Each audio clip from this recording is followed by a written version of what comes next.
Le premier invité que j'inviterai à prendre la parole, c'est M. Guy Rocher. Je pourrais simplement dire son nom, je pense que tout le monde le connaît et ça serait suffisant. Rappelons cependant que M. Rocher, bien sûr, est un sociologue émérite de l'Université de Montréal, actuellement chercheur au Centre de recherche en droit public. Il est l'un, et ça peut-être que tout le monde le sait, c'est l'un des pères de la Révolution tranquille, c'est-à-dire qu'il a contribué à une certaine époque dans différents ministères, il a apporté une contribution majeure et avec tout évidemment les développements qui s'en sont suivis. Il est aussi, et vous le savez également, un des initiateurs de la Déclaration des intellectuels pour la laïcité dans laquelle on propose une vision claire de la laïcité. Pluridisciplinaire, il a insufflé un vent d'humanisme autant dans ses écrits que dans ses engagements dans la vie publique. Ses publications, j'en ai pas fait le décompte, mais c'est certainement plus d'une centaine de publications. Il a contribué à des ouvrages collectifs, il a rédigé de nombreux articles, il a participé à différents colloques. En faire la liste, là, ça prendrait trop de temps.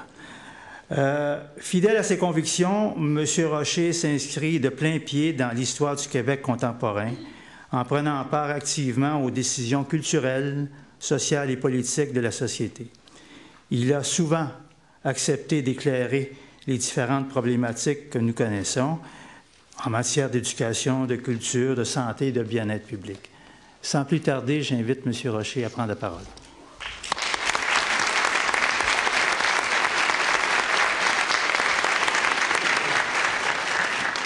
Merci, monsieur. Chers amis, pendant des millénaires, les pouvoirs politiques et les pouvoirs religieux ont été dans différentes formes de relations mutuelles. Diverses formes de relations. Il y a eu des relations de complémentarité, des relations d'opposition, des relations de domination de l'une sur l'autre. Il y a eu ce que Goethe aurait appelé des relations d'affinité élective entre le pouvoir politique et le pouvoir religieux. Au cours des, disons, 2 ou 3 derniers siècles, est apparue l'idée de la séparation entre ce que l'on a d'abord appelé l'Église et l'État, pour parler progressivement de la séparation entre l'État et les religions, pour parler de la neutralité de l'État en matière de religion et de conviction religieuse. Cette idée, elle est devenue une révolution en quelque sorte. Elle a changé la mentalité de l'humanité, en tout cas de l'humanité occidentale. Et il y a là un véritable changement, un virage considérable dans la manière d'appréhender l'État et d'appréhender ses relations avec le sacré et avec les institutions du sacré. C'est dans cette perspective que s'est élaboré progressivement ce qui s'appelle la laïcité. Le Québec, évidemment, n'est pas seul à réfléchir sur cette question. Nous sommes venus même un peu tard, peut-être. Mais ce qui me frappe personnellement, et ce qui fait que j'ai adhéré à une certaine laïcité, c'est qu'elle fait partie maintenant de l'histoire du Québec, cette notion de laïcité. Et la preuve, nous l'avons ce soir, je pense, avec l'auditoire que vous représentez.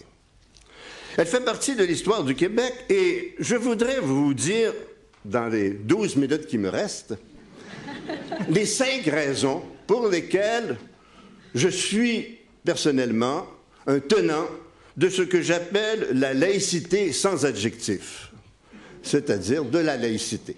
Point.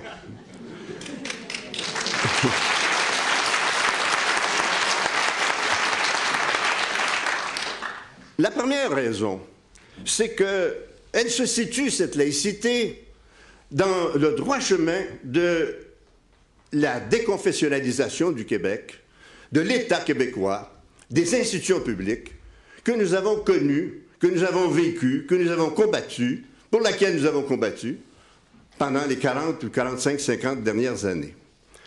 Ce phénomène de la déconfessionnalisation du Québec, il était très important. Il a été le fait de nombreuses instances.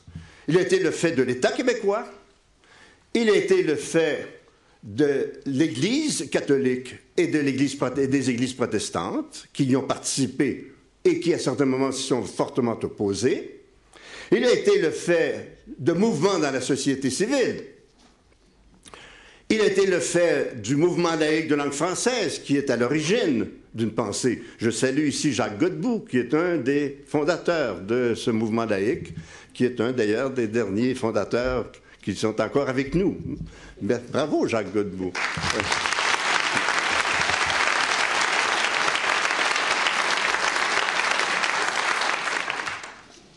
La laïcité appartient à cette histoire.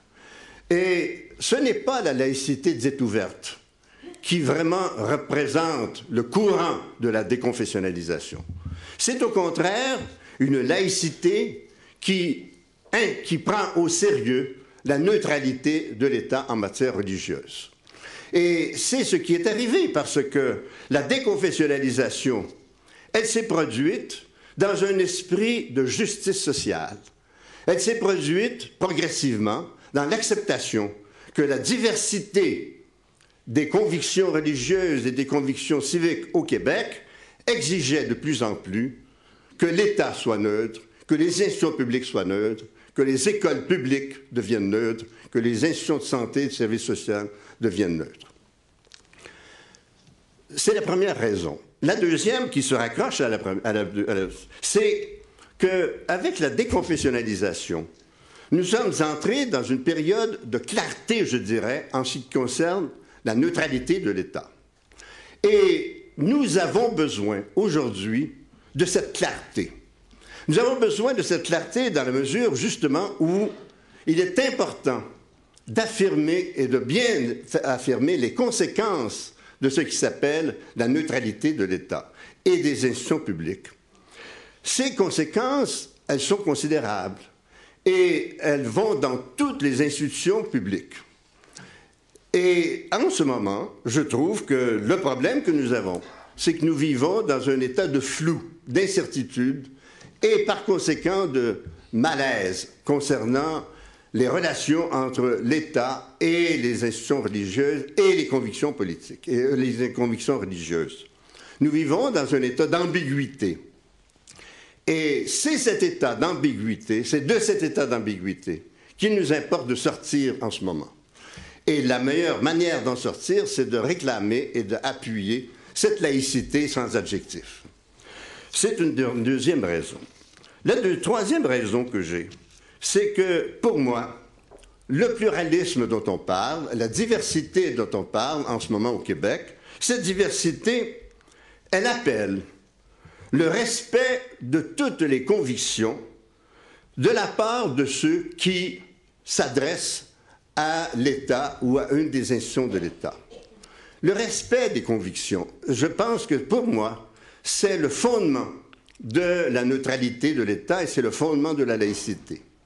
Le respect de toutes les convictions, convictions de ceux qui ont des croyances, convictions de ceux qui n'ont pas de croyances religieuses, convictions de ceux qui se déclarent athées ou agnostiques.